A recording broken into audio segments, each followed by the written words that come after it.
Hello everyone. आज हम लोग पढ़ने जा रहे हैं मैथमेटिकल रीजनिंग का सेकंड पार्ट। अगर आप लोगों ने फर्स्ट पार्ट को नहीं देखा है तो डिस्क्रिप्शन में लिंक है, जा कर के वहाँ से फर्स्ट पार्ट को देख लीजिए। और हमने पहले भी बता चुका है कि इस मैथमेटिकल रीजनिंग के चैप्टर को हम लोग 3 पार्ट्स में डिवाइड किए हैं और जल्द ही थर्ड पार्ट आ जाएगा और ये पूरा चैप्टर आपका कंप्लीट हो जाएगा 11th मैथ्स एनसीईआरटी का। ठीक है, तो मैथमेटिकल रीजनिंग में आज हम लोग negation of statements, compound statements, उसके कंपोनेंट्स के बारे में, कनेक्टिव्स के बारे में, एंड और आर के बारे में। आर में भी 2 प्रकार का होता है, इंक्लूसिव और एक्सक्लूसिव आर, उसके बारे में डिस्कस करेंगे। फिर उसके बाद हम लोग इम्प्लीकेशंस और उसके बाद जो होता है आपका स्टेटमेंट्स के चेक्स के बारे में पढ़ेंगे, जो कि आपका थर्ड में होगा। तो आज हम लोग पहले विशेष तौर से इन कुछ टॉपिक्स को डिस्कस कर लेते हैं। तो चलिए स्टार्ट करते हैं इसको। तो पहला हम लोग का टॉपिक है निगेशन ऑफ ए स्टेटमेंट। तो निगेशन ऑफ स्टेटमेंट्स क्या होता है उसको देख लें। The denial of A statement is called the negation of the statement. इसमें विशेष तौर से बताया गया है कि जो डिनायल होता है एक स्टेटमेंट्स का वही आपका निगेशन होता है। तो जैसे let us consider the statement P. मान लीजिए एक स्टेटमेंट है, उसको हम लोग पी से डिनोट करते हैं। तो new Delhi is a city. जैसे स्टेटमेंट हमारा ये है कि new Delhi is a city, तो इसका निगेशन क्या होगा? The negation of this statement is it is not the case that New Delhi is a city. मतलब न्यू दिल्ली हमारा सिटी नहीं है, ये केस बन रहा है यहाँ पे। हम लोग डिस्कस करें सेकेंड के बारे में, इसका डेफिनेशन देख लें। और ये ऐसे भी लिखा जा सकता है कि this can also be written as it is false that New Delhi is a city. This can simply be expressed as New Delhi is not a city.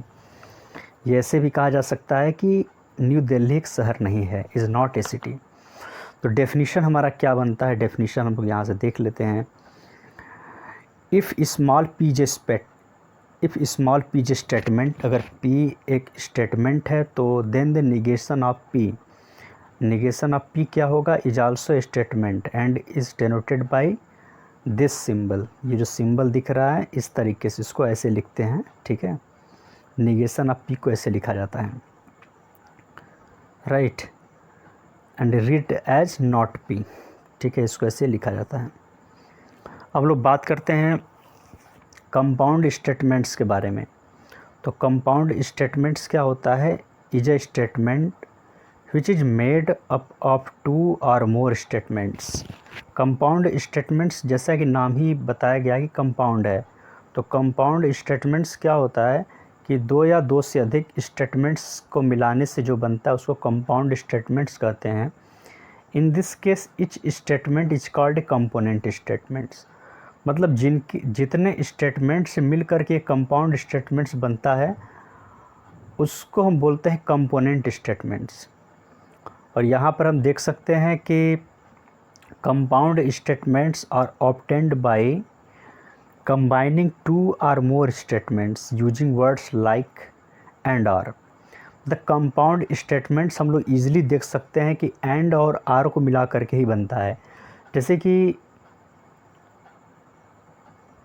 तुम पास होगे या वह फेल होगा। ठीक है, 2 स्टेटमेंट्स कंपोनेंट स्टेटमेंट से मिलकर बना हुआ है। दूसरा ये हो सकता है कि वह एक राजा है और तुम एक मंत्री हो। ठीक है, जैसे ये तो मान लीजिए इसमें नहीं कर सकते पूरी तरीके से, लेकिन एक स्टेटमेंट्स आता है जिसमें ट्रूथ वैल्यू हो। जैसे कि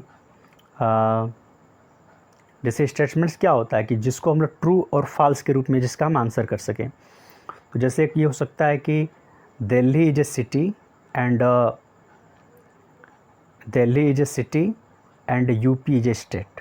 ठीक है, इसमें दोनों बातें सही हैं और एंड से कनेक्ट हैं। तो ये क्या हुआ? दोनों में ट्रू है और एंड इसलिए कनेक्टिव एंड से जुड़ के कंपाउंड हो गया। अगर इस तरीके से देखें, Delhi is a city and UP is a district, तो सेकंड फॉल्स है लेकिन स्टेटमेंट है, इसीलिए ये भी क्या हो गया, कंपाउंड स्टेटमेंट्स है और एंड कनेक्टिव्स को लेकर के। तो क्या होता है, कंपाउंड स्टेटमेंट्स एंड और कनेक्टिव्स से, इन दो कनेक्टिव्स की मदद से मिल करके ही कंपाउंड स्टेटमेंट्स बनते हैं और दो से अधिक स्टेटमेंट्स होने चाहिए। नेक्स्ट टॉपिक है स्पेशल वर्ड्स फ्रेजेस। तो यहाँ लिखा है some of the connecting words which are found in compound statements like and और etcetera are often used in mathematical statements. मतलब बोला गया जो कनेक्टिंग वर्ड्स होते हैं जो कंपाउंड स्टेटमेंट्स में फाइंड किए जाते हैं, जैसे एंड और आर के रूप में, ये मैथमेटिकल स्टेटमेंट्स में यूज होते हैं। इसी को क्या बोलते हैं, दीज आर कॉल्ड कनेक्टिव्स, जिसे हमें डिस्कस करना है। अब बात करते हैं द वर्ड एंड आर की। तो compound statements with and is true if all its component statements are true. मतलब क्या बोला है कि अगर कंपाउंड स्टेटमेंट्स है और वो एंड कनेक्टिंग वर्ड से जुड़ा हुआ है तो वो ट्रू तब होगा, उसकी वैल्यू ट्रूथ कब तब होगी जब उसके दोनों कंपोनेंट स्टेटमेंट्स ट्रू होंगे। और क्या बताया गया, the component statements with and is false if any of its components is false. This include the case of that some of its component statements are false or all of its component statements are false. मतलब ये है कि अगर कोई भी उसमें से false हो जाता है या दोनों हो जाता है तो कंपाउंड स्टेटमेंट्स जो एंड से जुड़ा हुआ है वो false हो जाता है। तो अब इसके बारे में ध्यान देना है। अब हम लोग नेक्स्ट में चलते हैं। अब यहाँ पर देखिए, देखने वाली बात है कि नोट में क्या बोला है कि do not think that A statement with and is always a compound statements. ये कभी मत सोचिए कि जो एंड कनेक्टिंग वर्ड से जुड़ा हुआ होगा वो आपका कंपाउंड स्टेटमेंट्स ही होगा, ऐसा नहीं है। जैसे आई वांट ब्रेड एंड, जैसे होता है ना कि बटर एंड ब्रेड, तो बटर एंड ब्रेड जो होता है वो एक डिश होती है। इसका मतलब ये नहीं कि बटर और ब्रेड अलग कर दिया गया है, इसमें ट्रूथ की भी कोई बात नहीं है, फॉल्स और ट्रूथ की भी कोई बात नहीं है, बस वो एक खाद्य पदार्थ है, ठीक है। उसी तरीके से होता है जैसे sodium chloride and is a mixture of sodium and chlorine, ठीक है। तो ये इसमें भी कोई ट्रूथ वाली बात नहीं है। तो अब हम लोग बात कर लेते हैं द वर्ड आर के बारे में। इसका क्या मतलब हुआ, एन आइसक्रीम और Pepsi is available is with a thali in a restaurant. An ice cream और Pepsi is available is with a thali in a restaurant, ठीक है। और क्यू एक स्टेटमेंट है, a student who has taken biology और chemistry can apply for MSc microbiology programmer. देखिए first दोनों जो हमारे वर्ड्स है वो आर से जुड़े हुए हैं। देखिए द एन आइसक्रीम और Pepsi is available is with the थाली इन ए रेस्टोरेंट। सेकेंड मतलब पहला वर्ड्स ये है, ये आपका स्टेटमेंट ये है कि आइसक्रीम या तो पेप्सी आपको मिलेगा, आपको एक थाली रेस्टोरेंट में जब आप खाने जाते हैं तो इसमें दोनों आप पास चॉइस नहीं लेने की, आप एक ही या तो आइसक्रीम लीजिए या पेप्सी लीजिए, ठीक है। तो इस तरीके से ये वर्ड आर से जुड़ा हुआ है। तो ऐसे जिसमें हम या तो सिर्फ आइसक्रीम को ले सकते हैं या पेप्सी को ले सकते हैं, किसी एक को ही चूज कर सकते हैं, उसको बोलते हैं एक्सक्लूसिव आर, ठीक है। और सेकेंड अगर स्टेटमेंट की बात करें तो वो क्या कह रहा है, a student who has taken biology और chemistry can apply for MSc microbiology programmer. मतलब कि एक स्टूडेंट है जो बायोलॉजी लिया है या केमिस्ट्री, वो अप्लाई कर सकता है एमएससी माइक्रोबायोलॉजी प्रोग्रामर के लिए। यहाँ पर ये हुआ कि अगर बच्चे ने बायोलॉजी ले रखा है तब भी कर सकता है, केमिस्ट्री ले रहा है तब भी कर सकता है, अगर दोनों ले रखा है तो भी वो कर सकता है। मतलब इसमें क्या है कि दोनों के होने से भी मतलब दोनों को भी चूज कर सकता है, दोनों रहेगा तब भी हो सकता है, और कोई एक रहे तब भी हो सकता है। तो इस कंडीशन में इसको बोलते हैं इंक्लूसिव आर। ठीक है, राइट। तो in statements we have discussed about inclusive or and inclusive or. Let's talk about truth table. देखिए, जो हम लोगों ने ऊपर पढ़ा उसमें हम लोगों ने डिस्कस कर लिया है इंक्लूसिव और एक्सक्लूसिव आर के बारे में।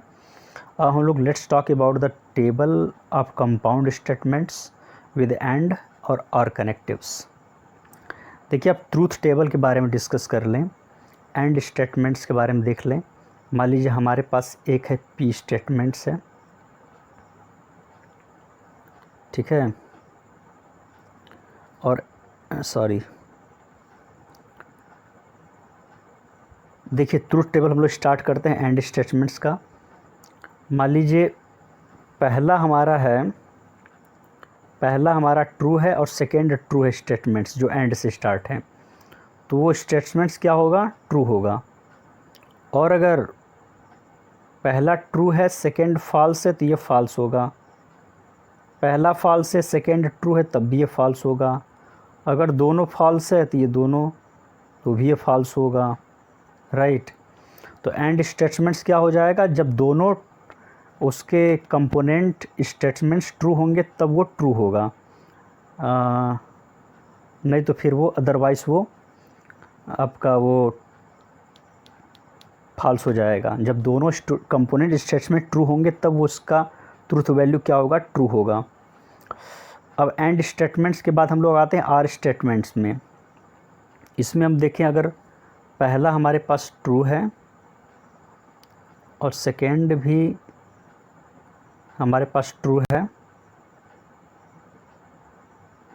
तो वो क्या है, हमारा ट्रू है। और अगर पहला हमारा फॉल्स है सेकेंड ट्रू है तब भी वो ट्रू है। अगर पहला ट्रू है सेकेंड फॉल्स है तब भी वो ट्रू है। अगर दोनों फॉल्स हैं तब ये क्या हो जाएगा, तब ये फॉल्स हो जाएगा। ठीक है, इस तरीके से उसको हम लोग देख सकते हैं। और लास्ट में आप लोगों ने देख ही लिया कि हम लोगों ने ट्रूथ टेबल के बारे में बातें की, और हम लोगों ने कनेक्टिंग वर्ड्स एंड और आर के बारे में बातें की जो कंपाउंड स्टेटमेंट्स को बनाते हैं, और जिसमें आर के बारे हम लोगों ने विशेष तौर से डिस्कस किया, इंक्लूसिव आर और एक्सक्लूसिव आर के बारे में, और उन सब के ट्रूथ वैल्यूज़ के बारे में हम लोगों ने बातें की, कंपोनेंट स्टेटमेंट्स के बारे में बातें की। तो इस तरीके से आप लोगों ने देखा, और हमने ये भी बताया कि कोई भी सेंटेंस एंड से जुड़ा हो तो ज़रूरी नहीं कि वो स्टेटमेंट्स ही हो। ठीक है, तो आप लोगों को सब कुछ समझ में आया होगा, क्लियर समझ में आया होगा। तो जैसा कि मैं हमेशा से बताते आ रहा हूँ आप लोगों को, सब्सक्राइब करें हमें और बेल नोटिफिकेशन को दबा दें, लाइक करें हमारे वीडियोस को, शेयर करें अपने फ्रेंड्स के साथ, हंसते मुस्कुराते रहें, खुश रहें, खुशियाँ बांटते रहें। Thanks everyone, thanks a lot, keep sharing.